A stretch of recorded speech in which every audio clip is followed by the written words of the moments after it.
Whether you're looking for a sweet treat that you can nibble on a really busy day, or whether you're craving something more nourishing and nutritious that you can have to satisfy the 4 o'clock snack cravings, I have you covered. 3 snack recipes, 1 sweet, 2 savory, that are yummy and delicious, and they're so good for you. Hi, I'm Harissa, and welcome to this Friday evening.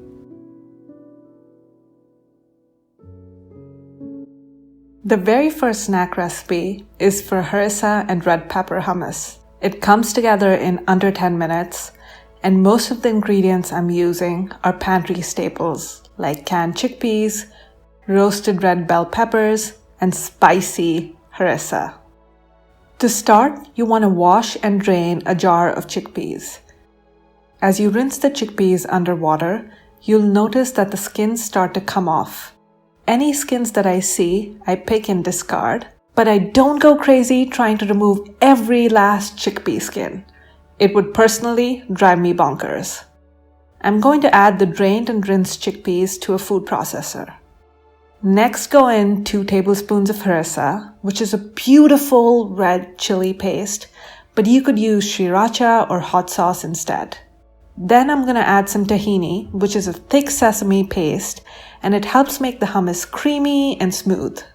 Then I add 2 to 3 cloves of garlic, 1 teaspoon of coriander powder, 1 teaspoon of roasted cumin seeds, 2 tablespoons of extra virgin olive oil, and a generous squeeze of fresh lemon juice. Lastly, I add the roasted red bell peppers from a jar and salt. Give everything a good mix in the food processor. I like my hummus super smooth and creamy, which is why I like to blend the hummus on high speed for 3 to 5 minutes.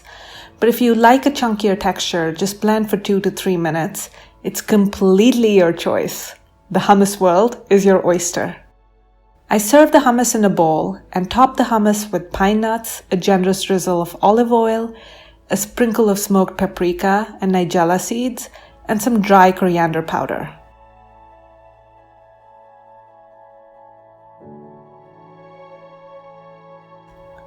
You can use this in wraps or to top your sandwiches, but I love to have a bowl of this along with some crackers while I'm working. It's a healthy snack, rich in protein, which allows me to stay focused while leaving me feeling satiated. Next is a sweet treat. It's the perfect thing to nibble on for a quick pick-me-up. It's my itsy bitsy yummy mango energy bites. To get started, you want to soak dried mango in hot water for about 10 minutes. This will make the mangoes soft and easier to incorporate in the energy bites. Another ingredient we are going to use in our recipe is medjool dates. You want to remove the pits from the dates. These dates are quite soft and chewy, but if they were dry or hard, I would soak them in hot water for 10 minutes, just like I did with the mangoes. While the mangoes are softening, I'm going to add 1.5 cups of rolled dry oats to our food processor, along with 3 tablespoons of hemp hearts, half a teaspoon of vanilla, half a cup of almond butter, and 15 pitted medjool dates. Give everything a good blitz. You want the oats to break down and the mixture to start to come together. And then it's time for our final ingredient, our mangoes. Drain the water from the mangoes before adding them to the food processor with the rest of the ingredients. Pulse till everything combines and starts to come together in a dough. This takes about 2 to 3 minutes. Once the dough comes together, you want to take about 2 tablespoons worth of dough and roll the dough into tiny balls. You can eat these as is and they're delectably yummy. But if you want to take them up a notch, roll them in freeze-dried raspberry powder. You can get freeze-dried raspberries in most supermarkets. You can crush them by hand for a chunky version, or be efficient and smack a packet with a rolling pin or a cutting board the way I'm doing here. You'll end up with pretty pink fairy dust, which is what I'm going to roll the mango balls in. The raspberries add a tart flavor to the sweet energy bites, which I personally love, but Again, you could leave the mango bites as is and they're delicious. If you're not coating the mango bites in the raspberry powder, chill them in the fridge for about 30 minutes so they can set and firm up. I like to make a big batch of these and then store them in a container lined with parchment paper. They stay great in the fridge for about 4 to 5 days, but I promise you they won't last that long because you'll eat them well before the 5-day mark.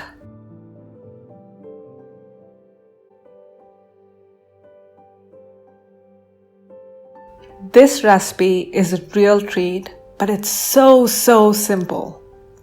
It's perfect for lazy weekend afternoons when you do not have a single to-do in sight and are relaxing, but in the middle of the day, you start to feel peckish and crave a snack. The star of the show are cherry tomatoes, which are in season right now and are so juicy and ripe. There's something about in-season tomatoes that just makes my heart dance. You want to start by cutting the cherry tomatoes into halves. Here I'm using about 25 to 30 cherry tomatoes. I like to make a slightly bigger batch, so I'm left with leftovers, which go in the fridge, and I can use them for a quick pasta dinner or to top my burritos. Once you've halved the tomatoes, add them to a parchment-lined baking tray. To the tomatoes, I'm adding 1 tablespoon of dry oregano, 1 tablespoon of cumin seeds, and finely diced garlic. Here I used 4 fat cloves. Next, you want to drizzle 3 tablespoons of olive oil, a sprinkle of salt, and a generous dusting of freshly cracked black pepper. Give everything a good mix so that the tomatoes are coated in the spices and the olive oil, and then this goes into a 350-degree oven for about 25 to 30 minutes. Halfway through, you'll want to flip the tomatoes so that they roast evenly. At this point, I also add 2 thick slices of bread to the tray so that they can toast alongside the tomatoes. Here, I'm using a rustic seeded loaf.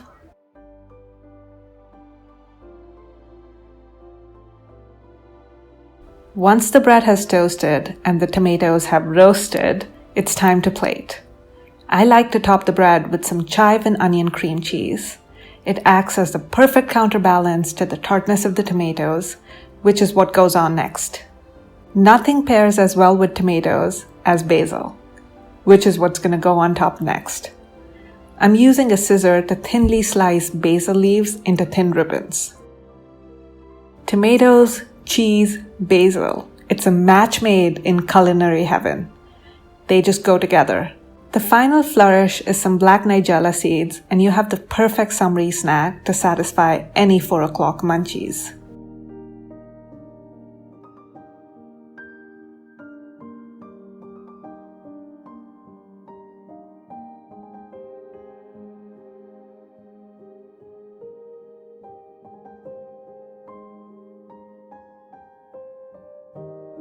There is nothing quite as yummy as crusty bread, sun-ripe tomatoes, buttery smooth cream cheese with the mildest hint of garlic and basil.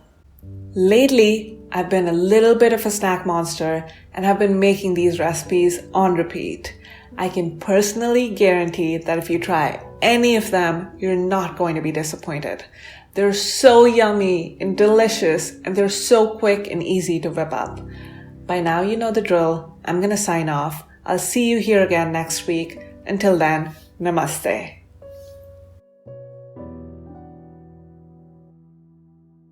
Are we recording? 1, 2, 3.